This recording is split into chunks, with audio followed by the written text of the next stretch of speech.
Welcome to the Let's Talk Growth podcast, where we focus on the topics that can help companies unlock their growth potential. Now here's your host, Bill Hupp. Hello again, everyone, and welcome to another episode of the Let's Talk Growth podcast. I'm your host, Bill Hupp, joined as always by my co-host, Mike Haldane, founder and president of MarketWise Advising.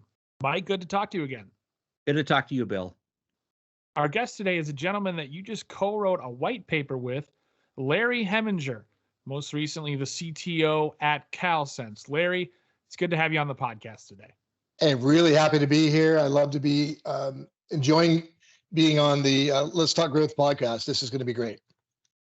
Larry, why don't we start by you telling our listeners a little bit about your background and how you know Mike?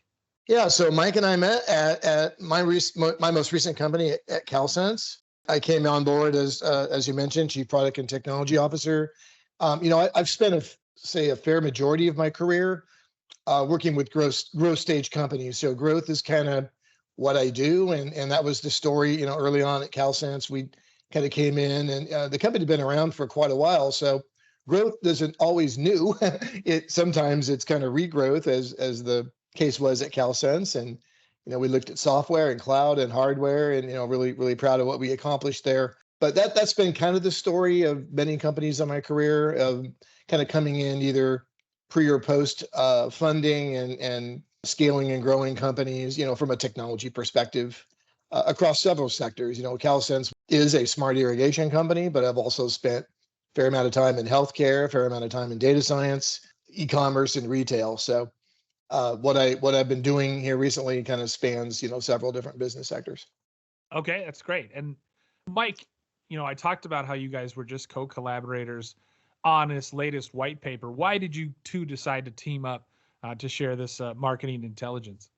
Well, as Larry mentioned, we met each other a year or so ago and started working pretty closely. And, I guess from my standpoint, it matches really closely with what I'm trying to accomplish with MarketWise, and that is a high level of collaboration. So, in the case of the topic of as a service, the white paper that we just published, I had expertise along the lines of kind of the business side of things, and Larry has expertise there, but also on the side of technology and some of the enabling things that need to happen from that standpoint. So as we started talking about ways that we could collaborate, which we have every intent to do for that and for other things, it became apparent that we should co-author this white paper, and so that's exactly what we did. Larry, describe for the listeners your view of what an as-a-service offering is. Sure. As a service is very popular today. I think as our white paper kind of calls out, as a service is not necessarily limited to just a software or a cloud solution. It applies to just about any business you can think of, but it's the ability for customers to onboard with your product, not having to spend a lot of money upfront capital. Basically, it's a pay-as-you-go model, and you're paying on what you need, on what you consume. It a lot of times allows consumers to buy exactly what they need and not spend money on things that don't matter to them. It allows them to get started much quicker, much easier, a lot less capital up front, and got tremendous benefits for the customer and for the company itself. But as a service, the way I see it is more or less pay as you go, which is super popular today in many different industries. And Mike, what is your take? You obviously, as any listener of this podcast knows, you're a big fan of as-a-service offerings. But what's your take on how would you characterize it? Yeah, I would characterize it in a very similar way. As Larry said, it's not just for software companies or companies that are especially conducive to an as-a-service offering. It can be for just about any kind of a company that wants to make that kind of an offering available to its customer base. And so a lot of what I've worked on recently, in fact, has been hardware that's partnered with software and services. And we figured out ways to bring all of that to market as a service. And that enables all sorts of benefits that I'm sure we'll get to on today's podcast. But yeah, it can be hardware, software, services, or some combination of all of that. available as a service on an annual basis. Larry, what do you see as the key benefits to a company offering an as a service solution? And let me kind of comment both on benefits to the company as well as benefits to the customer, because I think there's significant upside on on both sides. For a company, I think first and foremost, and Mike will probably speak further about this, but it's the ability to add, if you're a business that is currently in a capital-based model. So in the model that our paper kind of talks about, where you're a more traditional capital model and you're adding an as a service offering, then you're talking about incremental revenue, right? So you're talking about opportunities to close customers where they may not have budget, they may not, can bring projects in where it may take years to collect enough budget to fund a capital project. So you're talking about incremental revenue on top of your current business. And I think that's really point number one. Point number two is all of a sudden you're adding a recurring revenue stream. And I think recurring revenue streams are super attractive to investors, to companies, kind of the ability to go year after year and see when you enter, Q1 of your new year, you've got a backlog of not only orders, but revenue coming in without even having to close a new sale. So just kind of over time, building up your recurring revenue stream is again super incremental and positive to your existing business. We talked about maybe customers having issues collecting enough capital, so you're capturing some additional customers. You're probably also engaging with those customers a little bit more. They're paying monthly or quarterly or annually, and so they're probably paying a little bit closer attention to their upgrades and their refreshes, and I think it's an opportunity to engage with your customers a little bit more frequently if you're not already. But on the customer side, there's a couple of benefits too, right? So first of all, you can get your project going sooner if you don't have the capital for it. So there's not a roadblock to getting your project going. You can reduce expense, but at the same time, if the company organizes the pricing for the as a service offering correctly, and I'm sure Mike's going to talk about this too, at the end of the initial contract, hopefully the amount of money that a customer's paid is about the same, or it should be, close at least. So they're spending about the same amount of money and not having to plunk it all down up front, right? And I think the other significant benefit to customers is the fact that when you're in a pay-as-you-go or an as-a-service model, they are paying you for the service, for the rights to use the equipment or the software or both. So they kind of don't necessarily own the equipment as a capital model would. And the benefit to the customer then is technology refresh. At the end of whatever your service period is, before you enter into the renewal of that or the next time frame, the company is going to want to update that and make sure it's the latest and greatest. And so the customer doesn't necessarily have to pay for upgrades. They kind of get it built in to their as a service model. So I see technology refresh as a huge benefit to customers. And I kind of already mentioned starting projects sooner and things like that. So to me, those are kind of the big benefits. Mike, there are of course financial implications to having an as a service offering. Would love to hear just your take on exactly what those are primarily for a company. Well, the first and most important is what Larry talked about, which is setting up a recurring revenue base. And, from a benefit standpoint and from a biggest impact from a financial standpoint, that's the one that I would always talk about first, because it has enormous value to any company that's wanting to drive its own valuation for future investment or sale or, stockholders' equity or whatever the case may be. But second to that would be what it takes to actually put a service like that into place. And so if you think about what we're talking about today and in the paper, where you've got a hardware component, a software component, and probably a services component up front, that has to be funded by the company making the offer of the as a service solution. So there is going to be some cost up front, the cost of the hardware, the cost of the software, and the cost of the services. And those services may not come directly from the company that's making the as a service offering available. It may come from a third party. And in those cases, what often happens is the company that's offering the as a service solution will pull them in as a subcontractor and make that part of the deal as well. So you have all that cost up front, and it doesn't have to be a huge amount, but there is some cost up front. And then, in return, you're getting paid back over time. And in a lot of cases where you've got hardware and software involved, it's a 10-year term. So, the payback period might be a few years, but over the course of the 10 years, you're making everything back, plus the margin that you would expect when you're selling a capital sale. So that's the biggest implication or biggest, thing that companies have to be aware of in terms of the financial implications. But again, the return is that you get that recurring revenue base that is highly attractive to most business owners. And what about for the customer? What are the primary financial implications that go along with signing up for an as a service offering?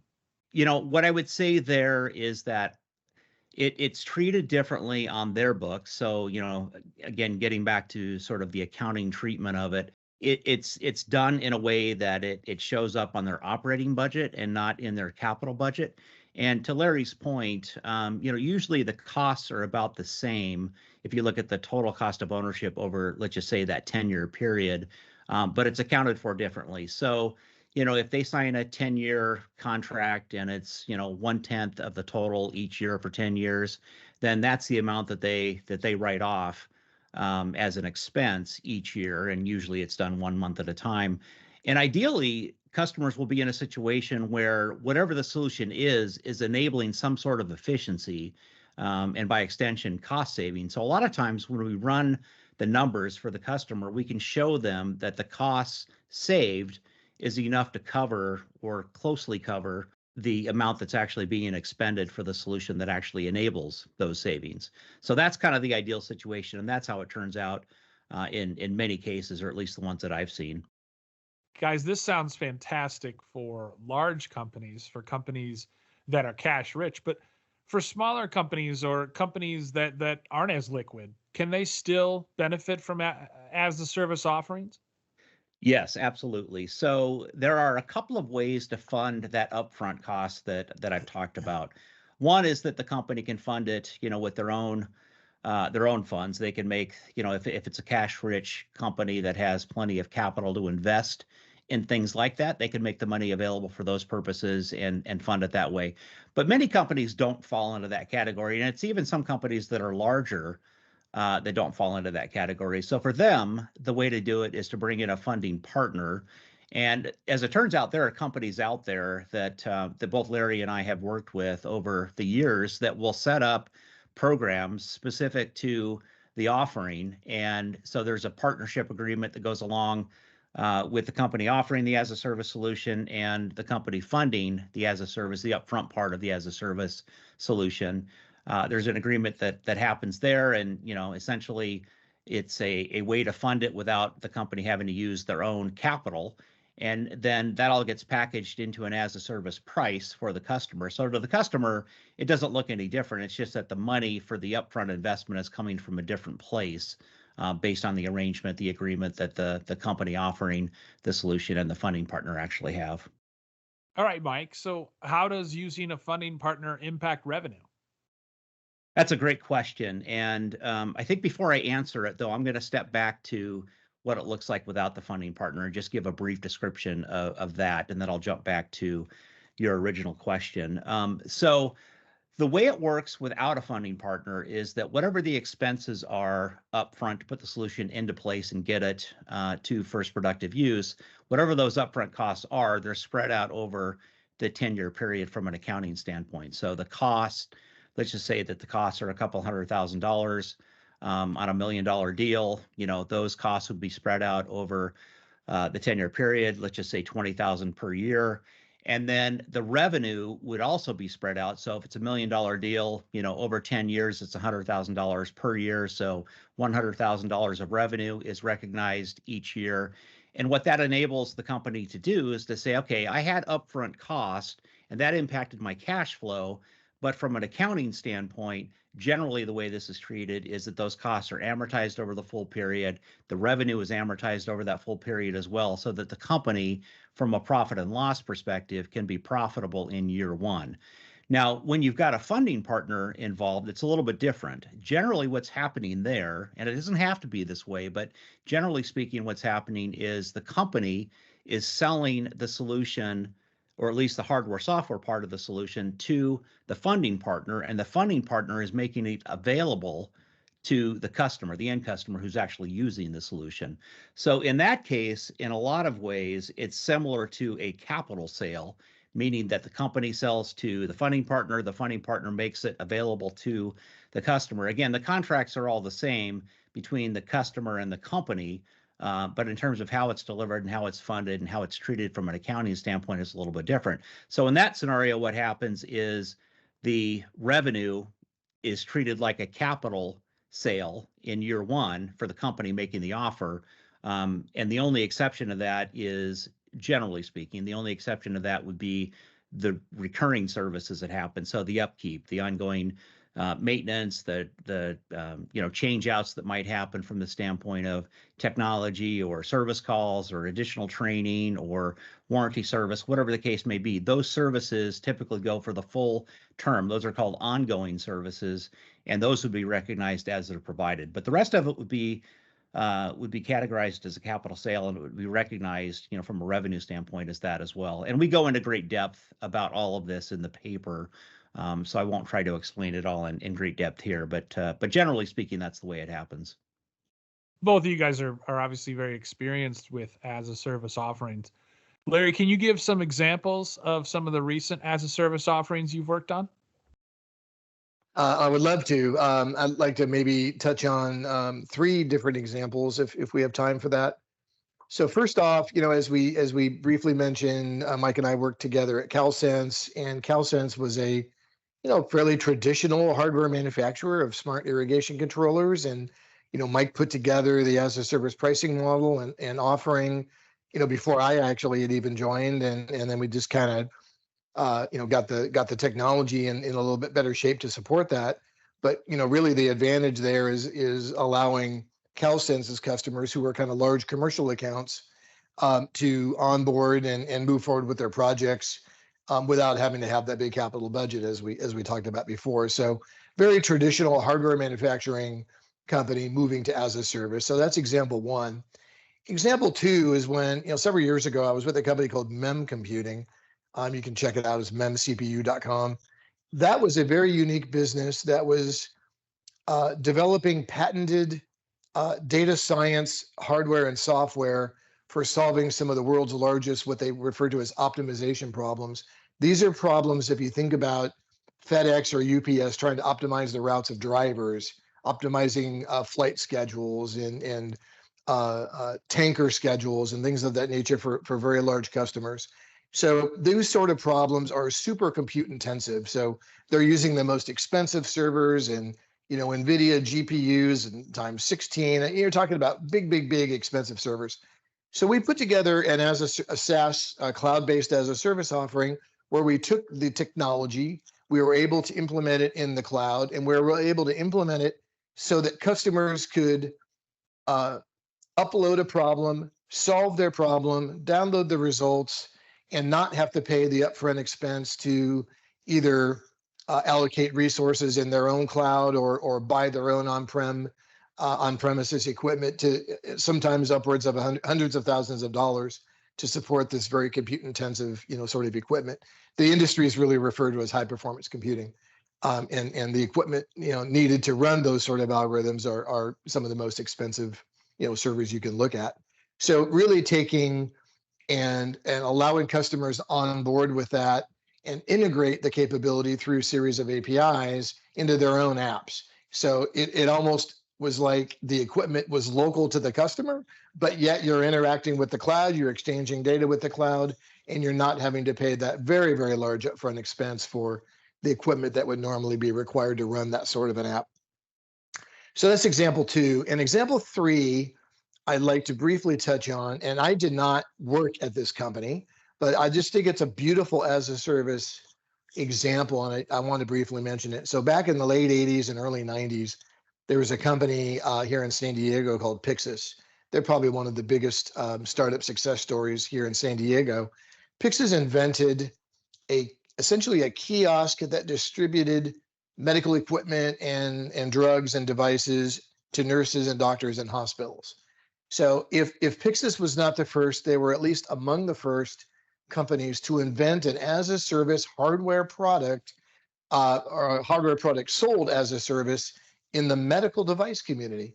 And they were a startup. They did not have a lot of cash and money early on in their days. So they took an approach similar to what Mike described when Mike was describing third-party finance partners. But back in the day, they kind of, I think, took a little more simple approach.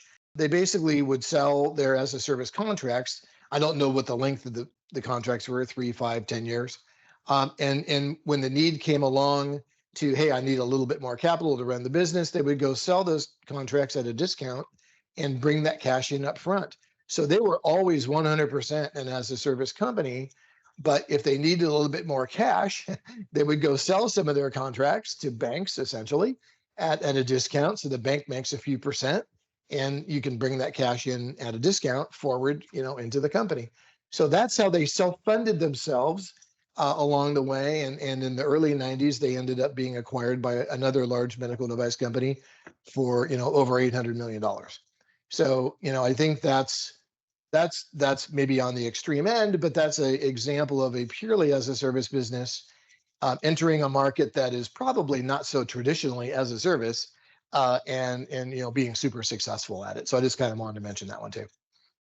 Yeah, no, that's great, especially if we can, provide examples that, you just heard about, but that you weren't personally involved. Yeah, exactly. Mike, how about you? You've had your share of as a service successes, but what kind of stands out to you in your past experience? Yeah, so beyond the example that we talked about with CalSense, prior to that, it was with Global Traffic Technologies, and there we did something very similar. So if the listeners aren't familiar with GTT, Global Traffic Technologies, what they do is they provide a product called Opticom, and Opticom is the technology, the predominant technology that police cars, fire trucks, ambulances, buses use to make a request at a traffic intersection to either turn the light green from red or to hold the light green if it's already green. And this technology there are two forms of it. For emergency vehicles, it's called emergency vehicle preemption, and for transit vehicles, it's called priority control. But there's a vehicle component, there's a hardware component at the vehicle, there's a hardware component at the intersection, and then there's software that manages all of this. So very similar to the example that we gave at CalSense, where you've got a hardware component, a software component, and then upfront services and ongoing services to keep the system up and running and to get it installed in the first place. So we did something very similar. At GTT, we made that offering available in the 2015-2016 timeframe. And it's been written about, and there have been case studies done, and the adoption was actually quite strong when I was there. And then previous to that, it was with a company called Provation, which was the company that I was with ahead of time. This company had nothing to do with traffic infrastructure or smart irrigation, but rather healthcare. And they continue to sell to physicians and hospitals and surgery centers and those types of places. And they sell a couple of different software packages. One is for clinical documentation, so procedures happen and they get documented. That's one form of their software. The other is called order sets, and these would be sort of the standard operating procedure of a hospital, for example, based on evidence from studies that are done all over the world. The hospitals will pick, certain routines or certain processes that they use for certain conditions and that sort of thing. So the order sets product launched in the 2008-2009 timeframe, and of course that was kind of at the height of the recession. And so at that time, software in many cases was being sold as a perpetual license to be deployed, within the four walls of the organization buying the software license. And so, what we did was we made those traditional perpetual licenses available as a service. So it was strictly a software play, but it wasn't software in the cloud. It was software that was to be deployed within the four walls of the organization making the purchase. But again, we made it available as a service. And as it turned out, given the economic conditions at the time, especially, that was wildly successful within Provation and with its customer base.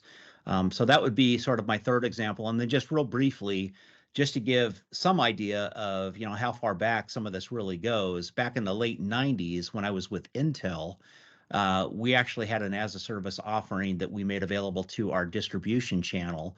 These were value-added resellers that were providing services to small business, small government, cities and counties and those types of folks, small law offices and hospitals and in more rural areas and that type of thing. These were basically customers that didn't have their own IT shops, but that could be serviced by these value-added resellers. Well, they sought to buy and to implement and support Intel products, and so we made the software for the easier management of that task available to them, and we did it as a service back in those days as well. So that's 25 plus years ago that happened.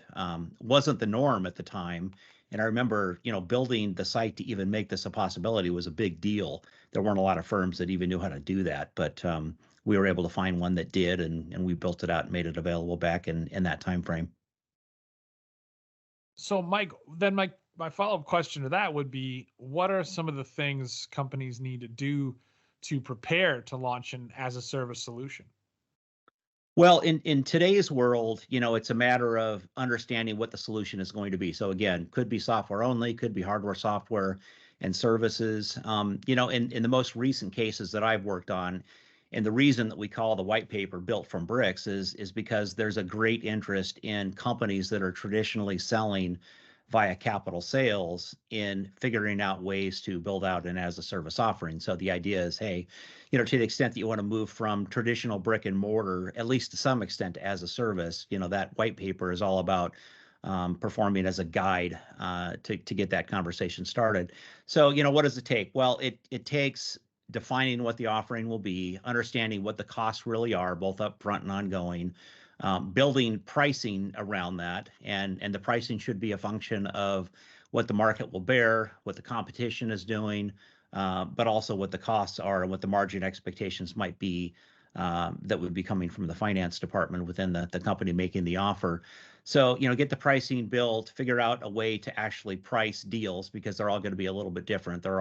It's not that they're custom, but they're all configured to meet the specific needs of a particular installation. So there's a pricing tool that needs to be built. There's the pricing itself. There is messaging that needs to be built, because selling as a service is pretty different from selling a capital offering. So that needs to get figured out. Certainly there's going to be contracting that needs to happen, because in most cases there's a master services agreement that is put into place. I sort of alluded to this earlier, but between the customer and the company making the offer. So that needs to get figured out. And then, once that's figured out, there need to be people within the organization that are able to explain the contract to the customer and negotiate whatever terms and conditions might need to be negotiated. And then, of course, marketing content that sort of mimics what the messaging. It's just a way to deliver the message that we're trying to deliver. Sales training is critically important, because the sales team might be used to selling capital when in fact now they're going to be selling probably some combination of capital and as a service. And then a decision and a discussion around what to do with distribution. So in most cases, as a service offerings are going to be sold directly between the company making the offer and the end user company or government entity or whatever it may be. And so the question becomes, what do you do with the distribution channel? Are they involved or not involved? And how do you manage that part of the business versus the rest? I'm going to go out on a limb here and say that in most cases, it's going to make sense to have the distribution channel involved, because you want their salespeople to be talking about this as well, which means that you need to factor in ways to keep them interested and incented to keep talking about this as a viable option with the prospects and customers that they're talking with. So those are the basics. There's quite a lot to it. There's a lot of nuance to as a service. But as far as the big buckets, those are the ones that I can think of. And again, we go into greater detail in the white paper itself. Larry, how about from a technical standpoint? How can companies prepare for as-a-service solutions from a technical standpoint? I think there's 3 or 4 really key, pieces there.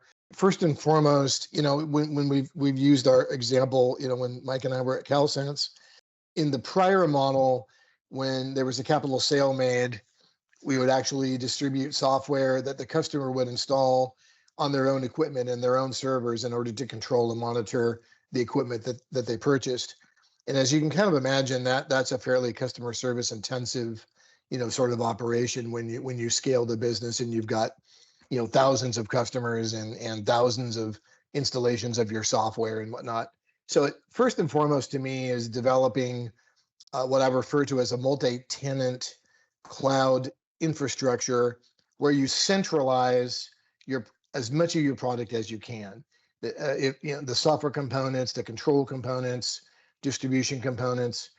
And when I say cloud, we all think, Amazon or Microsoft or whatnot. Doesn't necessarily have to be public. It could be a private cloud as well. But the idea is it's multi-tenant and it's shared. The advantages of that is that you only have a single code base.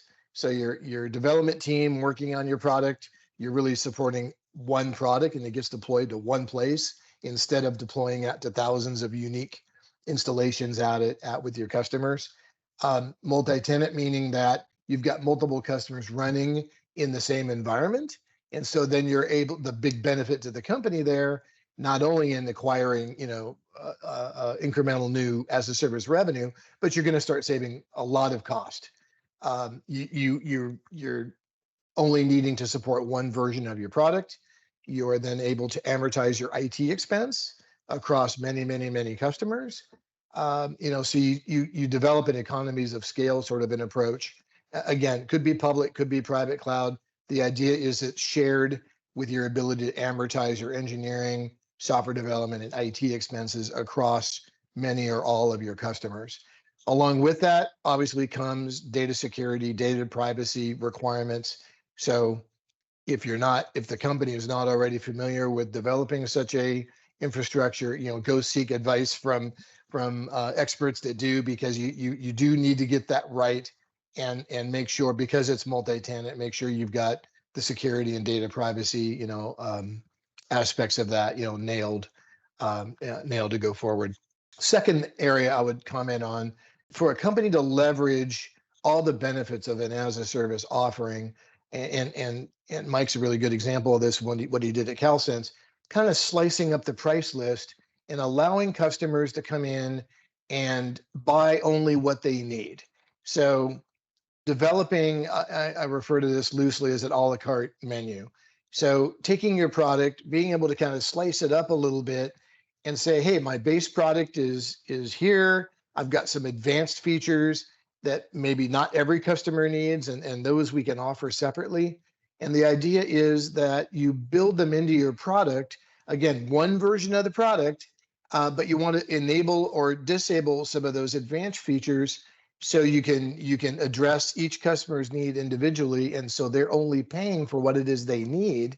And technically, I refer to that as what we call feature flags. So your company, the development team is developing and maintaining the product. You're creating an infrastructure within the code so that you can enable and disable certain features kind of, at a moment's notice without having to rebuild the code. If a customer decides, oh, I'd like that advanced feature, let's go ahead and add that to my environment. Great, we can turn that on. Boom, here you go. So it enables almost immediate delivery of desired features within your product. It allows your company and your teams to just develop one version, and it allows you to sell exactly what a customer needs, rather than having to pay for everything, whether you use it or not. So multi-tenant cloud, that's kind of an infrastructure layer technology requirement. Feature flag based design, allowing your company to create an a la carte menu, so to speak, of features, but without incurring the burden of having multiple versions of code to worry about. And then lastly, you want to probably leverage your shared environment to be able to then support your customers remotely better, faster, cheaper. So by bringing the code in from the field into your shared environment, there are probably ways you can offer better customer service to your customers and do so at less expense by leveraging shared technologies in more of a cloud-based environment. And then lastly, and this may be obvious, but you're going to need to develop a subscription-based billing capability. There are many quote unquote off the shelf billing services out in the world that you can easily integrate with. You probably would not want to develop that yourself. There's plenty out there that can be leveraged by any company needing it. There's several public companies that offer just tremendous services, and again, save your company and your teams a lot of time not having to develop it on their own. One of the companies I can think of off the top of my head is called Stripe, commonly used by hundreds or thousands of companies out there. They provide a very advanced capability, and why build it if you can buy it. So subscription-based billing and reporting and invoicing, that's all part and parcel to having a recurring revenue model.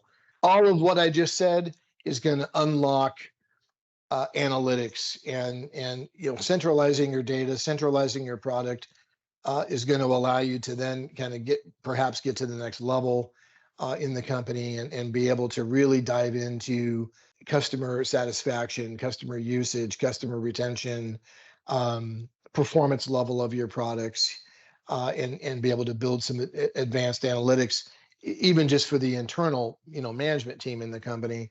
So having centralizing your resources and centralizing your product is going to enable you to get better visibility, better transparency of how your business is running and how you can keep improving it. Mike, anything to add to that answer? No, I think, what I would say is that as I've built these out in the past, I've been reliant on, the IT folks and the technical folks, the software development folks to sort of help bring those pieces into play. And I think Larry did a great job of describing what some of those pieces are. These as a service offerings are and we sort of talk about this in the paper as well, but it requires a collaborative effort inside of the company that's building this out and making it available to their customers as well. There's a technical component, there's a finance component, there's a legal component, a sales and marketing component.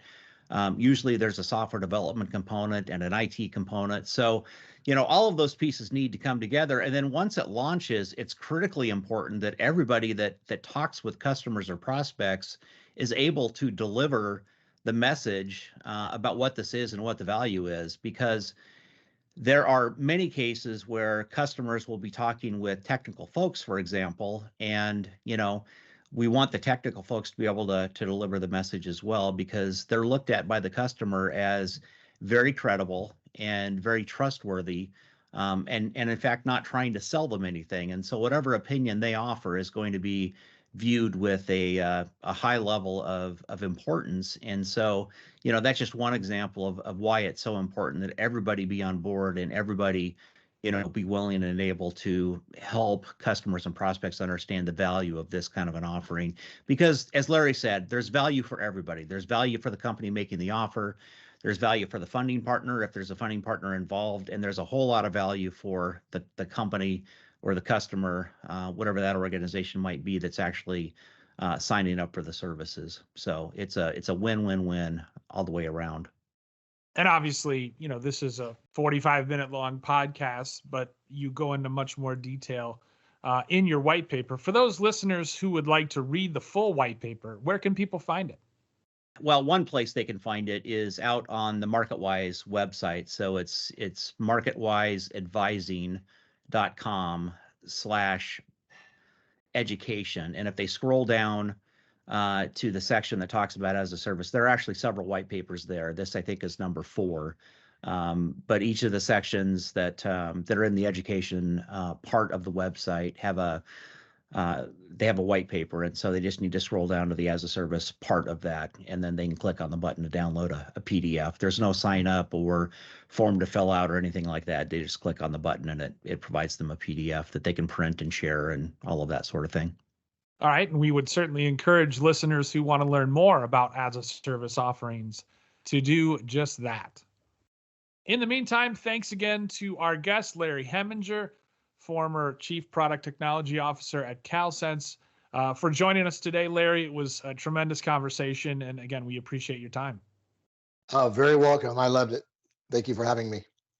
And Mike, pleasure as always to talk to you, and we'll have you on the next episode of the Let's Talk Growth podcast. Thank you, Bill, and thank you, Larry. Absolutely. Thanks for listening to today's episode of Let's Talk Growth. If you enjoyed it, feel free to rate and review the podcast. You can get new episodes and listen to old ones by visiting marketwiseadvising.com/podcasts. Let's Talk Growth is owned, produced, and published by MarketWise Advising, LLC.